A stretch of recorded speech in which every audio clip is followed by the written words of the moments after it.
সামনে ঈদ, তার আগে চলছে পবিত্র রমজান মাস। এ সময় ইসলাম ধর্মাবলম্বী মানুষেরা রোজা রাখেন, তাই বিভিন্ন জায়গায় চলছে দাওয়াতে ইফতার। শনিবার পশ্চিমবঙ্গ তৃণমূল মহিলা কংগ্রেসের সাধারণ সম্পাদক প্রিয়দর্শিনী হাকিমের তরফে আয়োজিত হলো অল বেঙ্গল উইমেন্স দাওয়াতে ইফতার।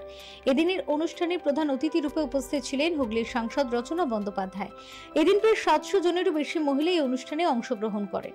রচনা বন্দ্যোপাধ্যায় ছাড়াও এদিনের অনুষ্ঠান উপলক্ষে উপস্থিত ছিলেন সাংসদ সাজদা আহমেদ, সাংসদ মৌসুম বেনজির নূর, রাজ্যের মন্ত্রী চন্দ্রিমা ভট্টাচার্য সহ বিশিষ্ট জনেরা। প্রসঙ্গত, প্রতি বছরই দাওয়াতে ইফতারের আয়োজন করে থাকেন প্রিয়দর্শিনী। এবারও তার অন্যথা হয়নি। ইফতার পার্টি প্রত্যেক বছরই প্রিয়দর্শিনী মহিলা তৃণমূল কংগ্রেসের পক্ষ থেকে করে। আমরা একটা জিনিসই জানি, আমাদের নেত্রী মাননীয় মুখ্যমন্ত্রী একটা জিনিসই শেখাচ্ছে, ধর্ম যার যার, উৎসব সবার। তা আমরা এখানে যারাই মহিলা তৃণমূল কংগ্রেসটা করি, প্রত্যেকেই আসি জাতি ধর্ম নির্বিশেষে।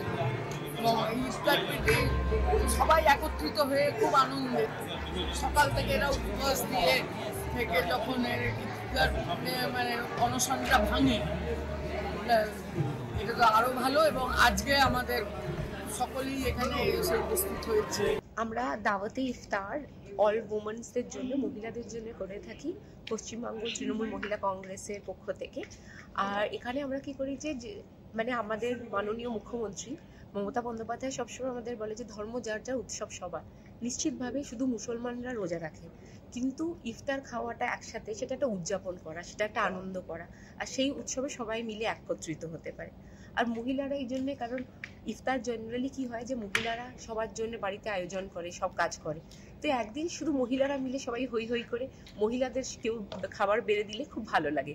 তো সেই আনন্দর উদ্দেশ্য নিয়েই এই জিনিসটা করা হয়েছে, এই পুরো আয়োজনটা। আর খুব সুন্দরভাবে হয়েছে। আমাদের তৃণমূল মহিলা কংগ্রেসের সব কর্মীরা এসেছিলেন, মানে সব তো না, মানে অনেকেই এসেছিলেন। আর মানে কেউ হয়তো মন্ত্রী এসছেন, কেউ সাংসদ এসছেন, কেউ সাধারণ কর্মী এসছে, কিন্তু উদযাপনের আনন্দে সবাই একসাথে মিলেমিশে একসাথে আমরা খেলাম দিলাম, ইফতার করলাম। তারপরে আমরা সবাই মিলে একসাথে লাচ্ছা বানালাম, দুধ ঢাললাম তাতে, তারপর সেটা বানিয়ে আবার সবাই মিলে খেলাম।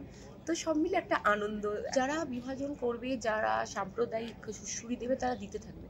তৃণমূল কংগ্রেস শুধুমাত্র উদযাপনে বিশ্বাস করে, সব ধর্মের সব কিছু একসাথে উদযাপন করা। আর আমরা উন্নয়নে বিশ্বাস করি। আমরা সারা বছর মানুষের পাশে থাকবো, মানুষের সাথে থাকবো, মানুষের কাজ করব, মানুষের সাথে আনন্দ করবো, মানুষের দুঃখেও পাশে দাঁড়াবো। আর তাই জন্য গিয়ে তারপরে ভোটটা চাইবো। সুতরাং একটু হিন্দু দেখিয়ে, মুসলমান দেখিয়ে এই দোল আর জুম্মার যে নামাজ হলো, শান্তিপ্রিয়ভাবে হলো, সব মানুষরা একসাথে। আমাদের তো পাশাপাশি হোলি খেলা হলো, তার পাশেই মসজিদ। সুতরাং মানুষ নিজেকে সংযত রাখতে পারে, নিজেদের উদযাপনকেও সংযত রাখতে পারে, অন্য মানুষের যাতে অসুবিধা না হয় সেটা করি। সেটাই আমাদের বাংলার কিন্তু বৈচিত্র্য, সেটাই আমাদের বাংলার সৌন্দর্য। আর আমার মনে হয় না কোনো বহিরাগত শক্তি এসে আমাদের বাংলার যে কালচারটা, ওটা কখনো নষ্ট করতে পারবে। কামনা করি আল্লাহর কাছে যে কখনো যেন নষ্ট না করতে পারে। অভিষেক বন্দ্যোপাধ্যায় আজকে একটা ভার্চুয়াল মিটিং ছিল, প্রচুর মানুষরা সেটাই জয়েন করেছিল।